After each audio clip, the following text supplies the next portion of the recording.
Hi, it's David Blockus of LosAltosHomes.com with this week's edition of Los Altos Homes Now.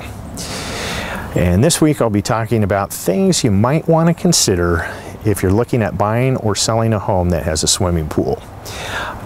Some of the big time benefits of owning a pool obviously are, exercise and fun and entertainment, as well as, a nice place to relax. We own a pool. We had it put in 7 years ago. For us, we really enjoy it. We entertain probably 2-3 nights a week out in the backyard with the pool. Swim parties, birthday parties. I enjoy just relaxing in the spa late at night when everyone's gone to bed. It's just a nice feature that we have. But there are obviously, some downsides to owning a pool, and those tend to revolve around safety issues, liability issues, and then, maintenance and operating costs. From the liability and safety standpoint, most home buyers, especially younger buyers, don't want a pool. If they don't already have kids, they're thinking about having kids, and a pool frankly scares them off. On the maintenance side, one of the biggest surprises we have encountered is our electric bill has shot up, fairly substantially. We now pay probably $100, $150 more each month to operate the pool equipment. And so that's, pretty sizable. If you're thinking of buying a pool, a couple things to think about. One obviously is the pool's condition. Definitely have it inspected. You want to make sure the tile, the grout, the plaster is all good, but also that the operating systems, the heater, the pumps, all of that are working well, and that there's not really any hidden costs coming in there. And then secondly, again, going back to the safety issue of a pool, if it doesn't have a pool cover, is it located in a part of the lot that can be fenced off pretty easily? Are there other options of portable fences that you can put around it to make it safe, or even security devices on the doors of your house that beep when you open it, so you can hear someone going out into the backyard that will alert you. So a couple things there. Now, if you're selling a home that has a pool, there are a couple things you also want to think about as well. And one is, you definitely want to have an inspection done on your pool so you know its condition relative to any negotiating that may come down the line, as well as if it's in really poor shape, that it's going to cost a lot to bring back up to what a traditional pool would be, whether that's replastering or retiling or whatnot. You may want to think about actually filling it in and converting the backyard back to, a traditional lawn patio type of formation. So when it comes to resale, homes with pools do sell. They don't necessarily sell any better or any worse. A lot of that really depends on its market segment of where the home is.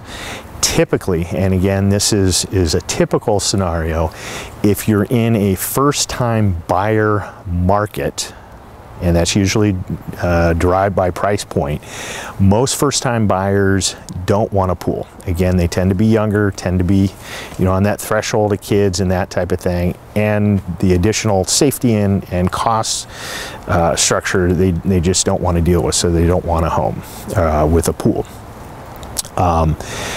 In Los Altos this year, year to date, we've had 232 homes. Exactly 1/3 of them have had pools. Those that have pools have sold for $150,000 more than those that don't have pools. Now, there's a little trick to that whole science, and it's not that if you have a pool and you don't have a pool, those with a pool, you're going to get $150,000 more. It's the homes that have pools are just more expensive and bigger. So the same 61 homes that have sold that have pools, on average, are 300 square feet larger, and the lot is 2,000 square feet larger as well. So that really is the difference. It's not necessarily a pool, it's more house and more yard to hold up the pool. And so, if you move up market segment from first-time home buyer to second, up to the top to the luxury area, a pool is a must. A great example of that, there's a house up in the hills right now on the market for just under $8 million that has been on for almost a year, a little over a year. Beautiful house, beautiful setting, but it doesn't have a pool or any of the other outside amenities or a tennis court or a view or something that makes it stand out relative to the competition. So because it doesn't have that, it's been sitting on the market, and really, you know, the next step that they can do is just kind of either put a pool in, which I don't think they can, or drop the price. So kind of what can we conclude from this? Pools are great, they're fun, they're exciting, you have great times, great memories are developed with play around them. Younger families don't like them. People who tend to be a little bit older don't necessarily enjoy the maintenance associated with the pool and the costs associated with that. Even though homes with pools sell, they're not a great investment. Okay, you're not going to get your money out of it that you put into it from a resale standpoint. They are a lifestyle benefit.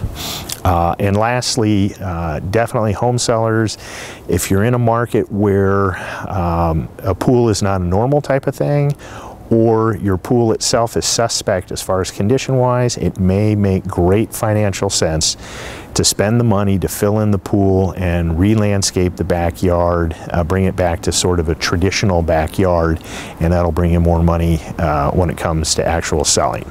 So in conclusion, I guess, pools are great lifestyle choices, but not necessarily great financial investments. And that's this week's edition of Los Altos Homes Now. I'm Dave Blockus. Thanks for viewing.